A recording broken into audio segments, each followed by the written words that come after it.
3 દિવસથી મામલતદાર સાહેબ હેરાન કરતા હતા, ટોર્ચર કરતા હતા। શું નામ એમનું? મિશ્રા સાહેબ છે મામલતદારનું નામ। અને એમનો ટાઈમ છે મામલતદાર આનો 11 વાગ્યાનો ટાઈમ છે।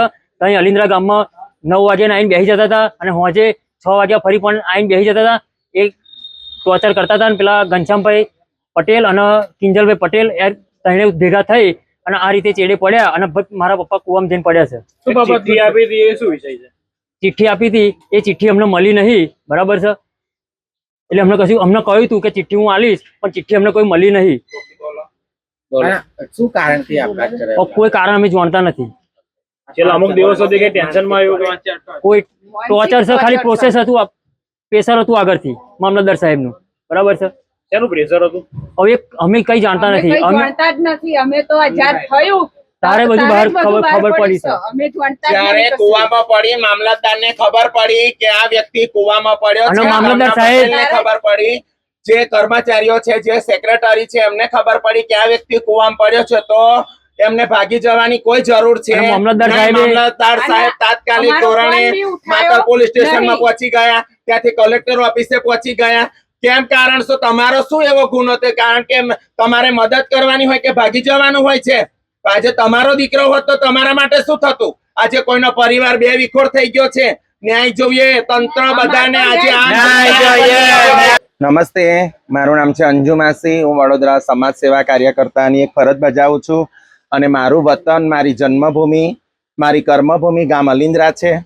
ગઈકાલે જે મારા ભાઈને પ્રેશર આપવામાં આવ્યું છે, મારો સગો ભાઈ છે, મારાથી મોટા છે 4 વર્ષ 5 વર્ષ, અને અમને બરોડામાં ખબર પડી કે તમારા ભાઈએ આવું કર્યું છે, પણ અહીંયા અમે આવીને તપાસ કરી, ખૂબ ઊંડાણ તપાસ કરી, ત્યારે અમને ખબર પડી કે મામલતદાર સાહેબ કેટલા દિવસથી અમને ટોર્ચર કરતા હતા અને બીજા 2 સભ્ય જે ઘનશ્યામભાઈ પટેલ છે અને એક બીજા છોકરા એ કિંજલ પટેલ સેક્રેટરી, આ બંને એમની પાછળ દોડ્યા અને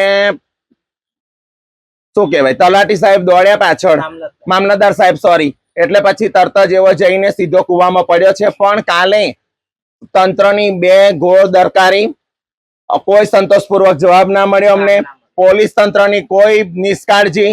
કારણ કે માતર તાલુકાની અંદર આજે કોઈ અધિકારીનો દીકરો જો આવી રીતે પડી ગયો હોય, કોઈ અધિકારીને આવું નુકસાન થયું હોય તો તાત્કાલિક ધોરણે તંત્ર દોડે છે। કેમ? જનતાની સાથે પોલીસ નથી, કાયદો નથી। એટલે અમારો તો એક જ વિરોધ છે કે અમને સાચો ન્યાય મળે। કારણ કે જો કાલે ને કાલે આવી તંત્ર જો જાગૃત થઈ હોત તો આજે એ છોકરો જીવતો હોત, એ મારો વિશ્વાસ બોલે છે। અને અમને ન્યાય જોઈએ, ન્યાય જોઈએ, ન્યાય જોઈએ, ન્યાય માટે સતત લડીશું અમે। કારણ કે એમના બબ્બે દીકરા છે, એમના ઘર વિહોણા થઈ ગયા છે। આજે તમે જોવો 2 દીકરા શું કરી શકે છે?